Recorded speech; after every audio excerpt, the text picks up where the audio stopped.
Fox News alert, the Supreme Court just froze Biden's billion-dollar student loan bailout. The bailout was supposed to bribe young voters to vote for the Harris-Biden campaign, but the Supreme Court says bribing voters before an election won't work. Who would have thought? But the Harris-Biden White House won't give up on college bribes. They might have a few tricks up their sleeves, so we're going to keep you updated. Kamala is responsible for the open border, but now her campaign says she was never border czar and she wants to build a wall. Have you ever heard or even mentioned migrant crime? I haven't, and it's getting worse. In New Orleans, a migrant who was denied entry by Trump but let back in by Kamala, the border czar, was just charged with negligent homicide after crashing into a man on a motorcycle.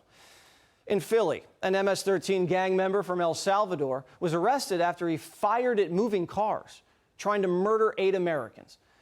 And in Houston, a criminal illegal on the most wanted list was just arrested. Kamala and Joe's open border doesn't just overwhelm border security, it widens the market for human trafficking. The number of people trafficked worldwide has quadrupled since 2008. Quadrupled. And the Justice Department ranked human trafficking as one of the world's fastest growing criminal enterprises, raking in over $150 billion a year. This isn't a foreign crisis. It's happening here, right under our noses. Men, women, and children are being forced into modern-day slave-like conditions. A new film, City of Dreams, follows Jesus, a young boy from Mexico who came to the United States with dreams of becoming a soccer star. But that all changes when he's trafficked across the border and sold into a sweatshop in L.A. Any reason you rolled through that stop? I'm sorry. That's your son? Yes. Got any ID for the boy? Yeah. Watch the stops. To a 2018 red Mustang belonging to Rodrigo Ramirez. Rise and shine, homie. Rise and shine. First shift 6:30, second shift 12:30. Last shift till 11, and boom, lights out at midnight. Jesus' story isn't fiction. There are thousands of kids in the United States who are going through unspeakable horrors because of the human trafficking industry. The politicians are silent, and legacy media won't report it. It's taking alternative media like A City of Dreams to shine a light on this epidemic.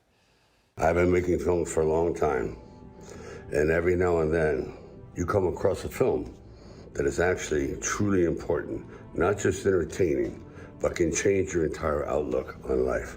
This is one of them. It should make all of us uncomfortable that we live in the United States where we claim an American dream that has become an American nightmare for so many.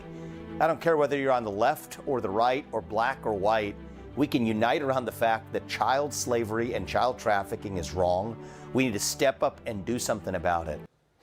Author, speaker, and executive producer Tony Robbins and director of the film, Mohit Ramchandani, join us now. So, Tony, you realize whenever anybody, especially of your stature, gets involved in the human trafficking coverage, they are just annihilated. There's just a ton of bricks just get dropped on them. Are you ready for that? Well, I went through it on the previous film, Sound of Freedom. We had the same situation. But, you know, on July 4th weekend last year, we beat out Disney with all their money because people were so moved by the film. And my wife and I have been involved in this for 8 years. It's not a side hustle for us that we do. We've freed about a little more than 50,000 children we've funded the freedom of, and we've actually gone out on those. I've gone undercover with scars on my face. The ugliest things you could ever imagine in your life happening to our children, but also the beauty is when they're freed. And Mo has built this film that is, you know, when you hear 10 million people, 11 million coming over the border, or you hear them talk about 300,000 children we've misplaced, we don't know where they are, it's too big. But when you follow one child's life, and especially this one because it's a thriller and keeps you on the edge of your seat, but also it's a hero's journey because this young man, against all odds, not only frees himself, but everybody else too. So it's a call to action to wake people up to what's really happening in the world. Think about slavery. Uncle Tom's Cabin is what changed slavery. It was a storyteller that upset people enough that people wouldn't put up with it anymore. That's what we hope this is the beginning of. Yeah, you got to tell these stories. So, Mo, what moves you to make a film like this? Well, you know, Jesse, my family are originally from a province in India called Sindh, that's now Pakistan. They were thrown out of their home. And my father, when he was 7 years old, he worked in a sweatshop in sweatshop-like conditions. So the idea was always there. But when I moved to America, and I became a filmmaker, I read a case about 72 immigrants trapped in a house in El Monte, California, 40 minutes from where I live. And I was disgusted. I got into it and I couldn't believe how much of it was happening. And it wasn't at the time when I wrote the script years ago being reported in the mainstream media. And I contacted a friend who connected me with someone in the Labor Department, and he was saying, hey, there are tons of these cases of kids who are trapped in houses in the Bay Area and they're making products. And so that was really my motivation, is I couldn't believe that this was happening here. We know it's happening in India and China, but to see it up this scale today in America was shocking. It is shocking, and you'd think the media would report that. The media loves children. We all love children. The media is always talking about protecting the children. They say they're interested in corporate corruption. Why do you think the media is so afraid to cover this trafficking industry, especially with kids? Well, I do know that the New York Times... Yeah, go ahead, Mo. Sorry. No, go ahead. I was just going to point out the New York Times did report last year that Hannah Dreier at the New York Times did a big expose about how 300,000 migrant children had been lost, and many of them were sold into labor and sex trafficking and, were in supply chains of big corporations. But there hasn't been much after that.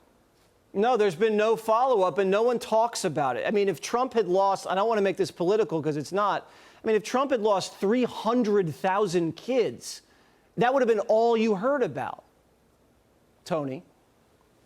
Yeah. It's so unfortunate, but I think the truth of the matter is people have to have emotion. If I asked you where you were on 9/11, even if you're not American, you remember where you were, who was around you. If I ask you where you were on 8/11, no one knows. It's because information without emotion is barely retained. And when the numbers are so big, people just get overwhelmed. So again, when you follow the single story of a child and you feel what they feel and see what they see, that's what fires people up. And this film, by the way, got 100% Rotten Tomatoes. It's the highest rated film the studio's seen in 5 years. It's at 86% Rotten Tomatoes right now with everybody's input. It is a thriller that'll move you. Our goal is produce enough emotion that people want to do something about it. Write their congressman, donate to some organizations where you can save a child's life for $500. We have kids doing that, to give you an idea. Or volunteer your time. But first see the film and let it move you. It's pretty phenomenal. Usually when you come out with things like this, they get censored. I expect this movie to get censored, or somehow they'll try to discredit it. Is that happening so far? Well, Mo, why don't you share what's happened with some of our, our lead people that are sending out on social media? It blew my mind. Yeah, it's funny. I talked to Tony today. We've heard that some influencers were still investigating it that posted on Instagram were shadow banned for posting about the film and about child trafficking. This is what we were told. We're investigating it. We were also told the same about TikTok, but we literally just found out a few hours ago, and I called Tony, and it's a little scary, because for me, I just wanted to make a film. I wanted to show people what happens to these kids and let them make up their own minds. I have no political agenda with it at all. I think Vivek said it best. It doesn't matter if you lean left or right. This is about children. So yeah, it's about scary. Protecting the children, and Tony, and hopefully. Go ahead. And, so hopefully, Zuckerberg yesterday made his apology. So our hope is it's just an old algorithm and they'll get it corrected right away, because there's no reason not to let people be exposed to this film. There's nothing in it that isn't accurate. Yeah, they always blame the algorithm. I wonder who's writing the algorithm. That's the problem. All right, City of Dreams. You can see it coming to a theater near you. Thank you guys so much. Mo and Tony, always a pleasure. Good luck. Thank you so much, Jesse. Thanks for having us. Thank you, Jesse. Of course. Thank you. Click here to subscribe to the Fox News YouTube page to catch our hottest interviews and most compelling analysis. You won't get it anywhere else.